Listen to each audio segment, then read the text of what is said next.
So we're sitting here in line, hour and a half after Hagerstown. Can we talk about two nights in a row of an open red flag situation? Can you motherfuckers put on gas tanks to where you can go 30 laps or what? I mean... Well, and I hate to say it once again, I'm agreeing with Kyle Larson. If you saw Kyle Larson's Sprint Car Unlimited interview. Yeah, he was a 33-gallon tank on because pissed. he knows at PA you are going to run bigger tracks, you put on a bigger tank. I mean, it's not fucking rocket science. You should not have to have an open red every damn night. Why do we have smaller tanks? How did we digress? The sport used to have the big fucking, Beyonce tail tanks. They almost had like Silver Crown tanks, I felt like. Did you just say they had a fat ass? I said it in the most politically correct way in 2025, although Beyonce sucks at country music. Regardless. Hallelujah. Okay, she agreed. Stick to your genre. Yeah, well, they put on smaller tanks so they can I feel like it's 360s in California's fault. Or 410s. It's like the short tracks. They wanted an advantage and there wasn't a rule, so they put a smaller tank on there to control the weight. Yeah, but the ATL spread the weight out wide, right? So you can put on a bigger tank without it being pendulum weight. Okay. Right? So why don't they make that mandatory for every car? Or just say, hey, if you can't make it 30 laps, that ain't your night, bud. Well, the problem is you can't accurately say this is a fuel lap because, 50, whatever it was at Port Royal, 55 to 58, I guess they're going to go here. They wouldn't edit 12 laps in. It was 12 laps in with 3 cautions, I think, and a red flag. And they called it.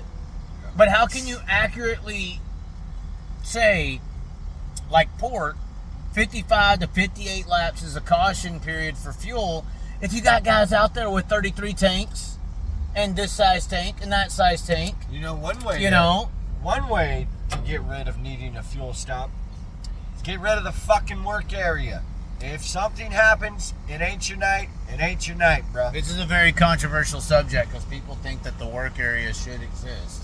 Is there another professional sport on the planet where they're like, oh, you got knocked the fuck out. Stop the fight. We're going to let you go to the back, gain your senses about you, and we're going to come out and run it back. No. If it's not your night, it's not your night.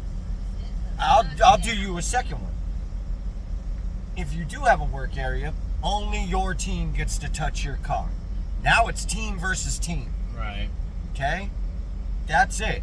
If you aren't on Gravel's team and you touch his car, he's the fuck up out of the race. Vice versa with every team. Period. That brings an idea up.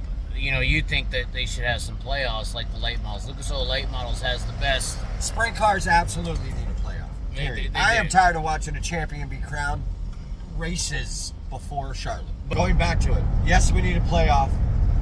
Yes, we need individual people working on the car that belong to that car. And frankly, I think it's kind of a moot point anyway. Get rid of the work area. If it's not your night, it's not your night. I'm sorry, bro. What? 1 out of 1,000 races does a guy fix his car and come from the back? Right. I mean, what's the point? Why would you let a car back out on the track 12 laps down? Right. And cause the fans to sit there and have the energy of the race deflated.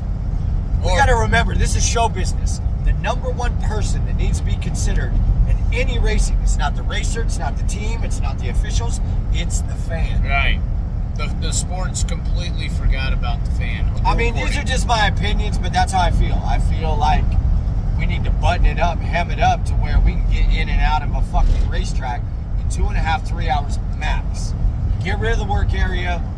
A main event should go maybe 15 minutes flag to flag. I get it if there's a red and you got to clean up, but it's like 2 minutes on the clock once you get to the work area.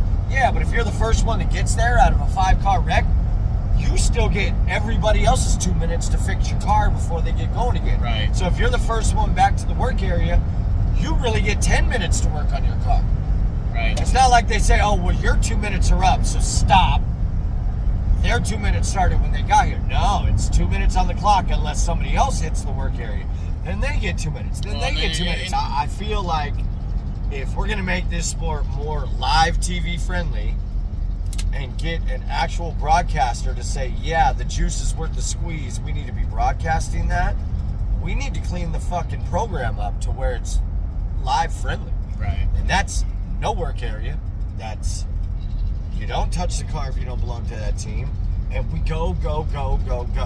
The show must go on. Well, okay, so no work area, but also with this fuel cell issue, I also think that if you just mandate a 33, like it should have already been, then maybe you can start making fuel cells safe to where they don't fly off, and well, let me ask you a question. You can make it to where you have proper.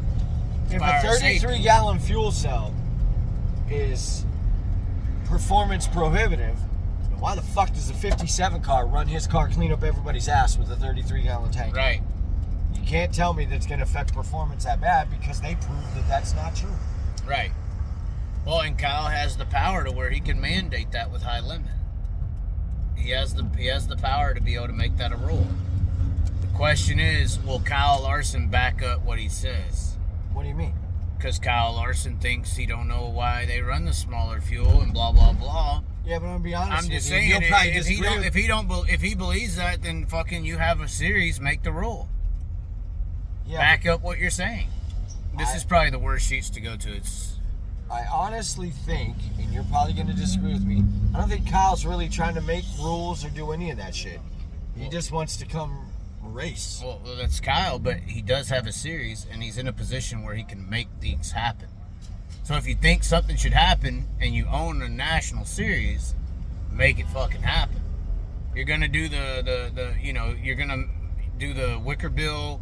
You're gonna do the adjustable shocks with your series. You're gonna do the inflatable bleeder that Outlaws ain't doing. Then do the mandation on the fucking fuel cell. Now we ain't got to worry about having two different fuel cells. You only got to have one. So now it saves people money as well. What I'm saying is, don't make it a rule. Make it a choice. And if you run out of fuel, because there's no fuel stop, that's your fucking bad. Yeah, it is your bad. That's my point. Exactly. It doesn't need to be a rule. It needs to be a conscientious choice. Well, this is back to teching. If you're going to have rules, you got to call them black and white. If your fucking fuel stop is at lap 55, it don't matter that Anthony Macri is sputtering off of turn number 2 at 48 or 53. That's my point. Like, call your shit down the center.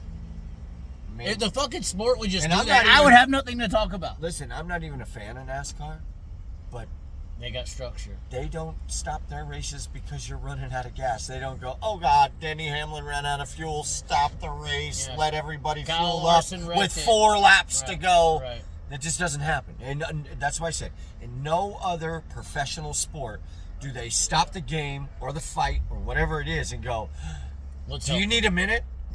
Just take a breather. Just gather your thoughts. All right, now let's do it again. They don't do that in higher level sports. You're the reason they bought a ticket, so we're going to change the game for you. I mean, we're going to let you get a breather because you're the fan favorite. All right, let's fucking go in here and get some my shit. God.